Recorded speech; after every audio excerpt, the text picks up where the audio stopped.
Hey everyone, Movie Review Tano here, the internet's moviest movie nerd. Yeah, it's time for something I do every once in a blue moon on this channel, and that's review a movie. This movie over here that I'm talking about has been quite polarizing, highly discussed, plus it's a musical. I mean, that kind of like puts it in my turf, you know? I mean, why not? I'm a music guy. I could review a musical. I don't see why not. Couldn't hurt. But no, in fact, the process of watching this movie did hurt. It hurt a lot. Before I get deeper into this review, I want to say two things. One, there are going to be spoilers in this video, big, fat, gigantic spoilers, so if you hope to see it, maybe don't go any further. We also have a sponsor for this video, the good people over at Bombas. Here we go. You may not know this about me, but I've been into fashion for quite some time. I've got hats, I've got flannels, I've got pants, I've got flannels, I've got shorts, I've got more flannels. But the one thing that I've always been missing, one thing I've never had in my entire life, was a nice pair of socks. Oh my god, how long I've gone without a nice pair. And that's why today's video is sponsored by the good people over at Bombas. Bombas is the premier destination for socks, t-shirts, and underwear. It has all of your essentials in one place, and every piece of clothing is made with your comfort in mind. The socks, as you can see, are also very good at distracting my good special friend Cal here. The pair that I got him over here has that vintage striped minimalist aesthetic that I love, but what I appreciate most about Bombas is that their company's mission goes beyond style. They're also committed to making a difference, which is why for every piece of clothing that you buy, they donate another for someone in need. So why not feel good and also do good with Bombas? Knowing your purchase is making a difference. New customers can also get 20% off their first order. Just go to bombas.com/Fantano and use code Fantano20. Again, that's Fantano20 at checkout. And thank you to Bombas for sponsoring this video. Thank you, me, for doing such a well-executed sponsorship in this video. Let's go on with the rest of the review. Yeah, again, if you've spent any amount of time online peeping the discourse around this film, you know the reception has not been all that positive. But I went into this movie with maybe some high hopes for it because of a few different factors. One, full disclosure, I was never a massive fan of the first Joker film with Joaquin Phoenix. I mean, it ends well enough, and I feel like the entire second half of the film is pretty great, but the lead up and setup that brings us to that point, personally, I found very dull, even if Phoenix's acting throughout the film is pretty great. On top of that, again, there was like this music tie-in there, Lady Gaga, who sometimes I mess with some Lady Gaga, and the entire idea of like switching up the film genre in a way for the sequel seemed like a really wild and out there risk. Maybe it's a case where it's just like normies hating the film because it's too out there and it's not what they expected it to be. But no, in fact, this movie sucks. This sucks. However, what's kind of interesting is this is one of the few films that I could think of where I think it actually wanted to suck. Actually, I would say it's quite transparent that the writers and the director of this film didn't really want it to be enjoyed, especially by a particular group of people. The supposedly huge and very loud and annoying social media-based fandom for this film that many film and cultural critics, both professional and amateur, sort of have categorized as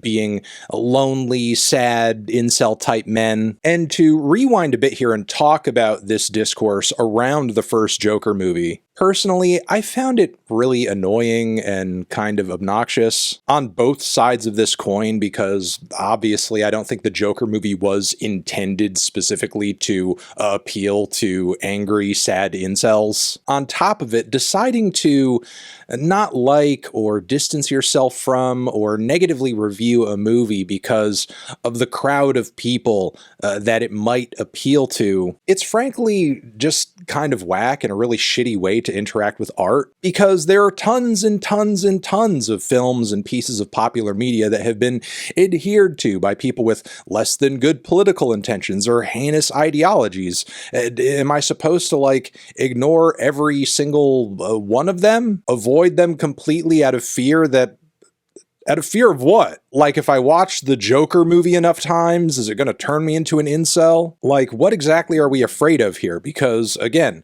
there are conservatives who like Rage Against the Machine, transphobes and right-wing red pillars who are heavily into the Matrix trilogy. And we, and when I say we, I mean well-adjusted people, don't allow that to prevent us from enjoying those pieces of media or acknowledge the things about them that are good. So why should we do that with Joker? And while this was very much the dominant back and forth around the film on the internet, what I feel like is important to remember is that this likely represents the minority of experiences collectively that people had around the film. What I'm trying to say here is that your average person probably just went into the movie expecting it just to be a comic book movie, enjoyed themselves, thought it was cool, thought it was well shot and written, acted, whatever, and just didn't glean any of this incel shit or anti-incel shit from it and just went about their lives afterwards. Which is why, personally, I think it's kind of weird that the filmmakers here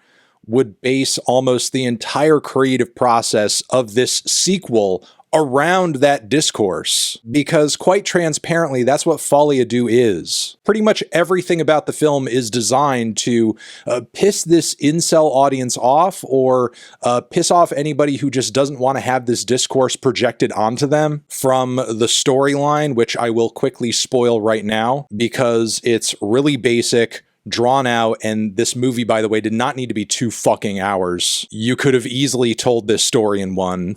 I don't even think this movie should have been 90 minutes. This could have been a short, honestly. But ultimately, for reasons that are not very well spelled out through the film, Joaquin Phoenix, or Arthur Fleck, in the midst of this trial that it pretty much seems like from the outset he's going to lose. He pretty much decides, like, Joker is bad, I don't want to be Joker, I am not Joker, I actually am the guy who did all those things, I don't want to be this Joker character, I reject it. And saying that openly pretty much pisses off all of Joker's loyal followers and cult members who, if you guys remember, were pretty much portrayed as being obsessed with him at the end of the first movie. Lady Gaga's character is obviously a member of this contingent. She's completely head over heels for Joker, which, mind you, in her head is pretty much not Arthur Fleck. So the moment that he smashes this facade, she loses interest in him, as do many of his followers. And this leads to Arthur Fleck just getting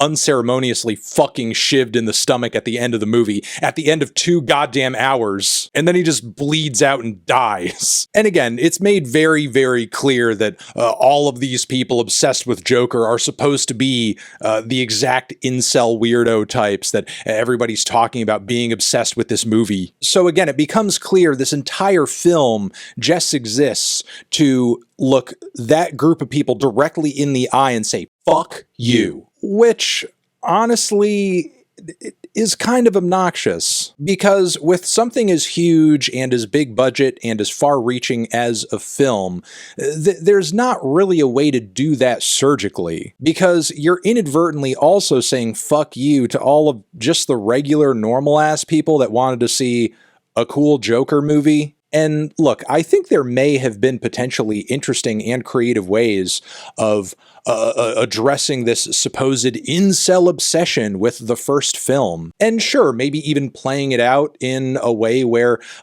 Joker's cult loses interest in him. That's a compelling narrative, sure. Did we have to do it in a way where we just make the movie unpalatable for everybody with character motivations that make no sense, with narrative plots that are just too goddamn on the nose, with all these musical breaks that are not very well sung sometimes, and considering the mission of the film, come across as just really insincere and crass. Furthermore, what's kind of offensive is like a lot of great old school vocal jazz and soul type songs are being used throughout the film in just like a really gross way. These renditions aren't being engaged in as a means of like celebrating the music they're based off of. They're being thrown into the mix with the hope of, oh man, I bet this is going to piss off the incels. Yeah, I haven't even really gotten that deep into the music yet, but I will say the incorporation of musical elements at the start of the movie